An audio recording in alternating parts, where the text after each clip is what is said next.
மறையூர் அப்படின்னு பெயர் வர காரணம் அப்படி என்னென்னா பஞ்சபாண்டவர்கள் மறைந்து வாழ்ந்த இடம் அப்படின்னா சொல்கிறாங்க.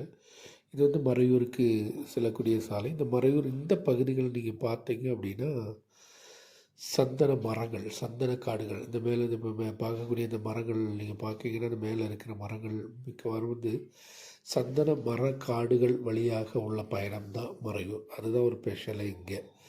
மறையூரின் சந்தன காடுகள் இதுக்கு பாருங்கள். இது வந்து ஃபாரஸ்ட் ஸ்டேஷனுக்கு பக்கத்தில் உள்ள இருந்து ஒரு எடுக்கப்பட்ட ஒரு வீடியோ தான்.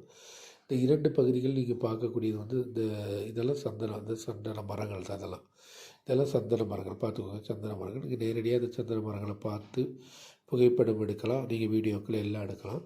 அதுக்கு எல்லாம் பெர்மிஷன் இருக்குது. ஆனால் வந்து சந்தன மரங்களை வந்து அது கொப்புகளை ஒடிக்கவோ அந்த கிளைகளை பிடுங்கவோ செய்யக்கூடாது. ஏன்னா வந்து மிகவும் கட்டுப்பாடு விதிமுறைகள் உள்ளது. இதை பாதுகாப்பதற்கே வந்து இங்கே வந்து ஃபாரஸ்ட்டு தனி டீமு குரூப்பாக இருப்பாங்க. அது இல்லாமல் இது வந்து முடியறைகள். அந்த காலத்தில் பஞ்ச பாண்டவர்கள் வந்து மறைந்து வாழ்ந்த இடம் என்று கருதப்படுகிறது.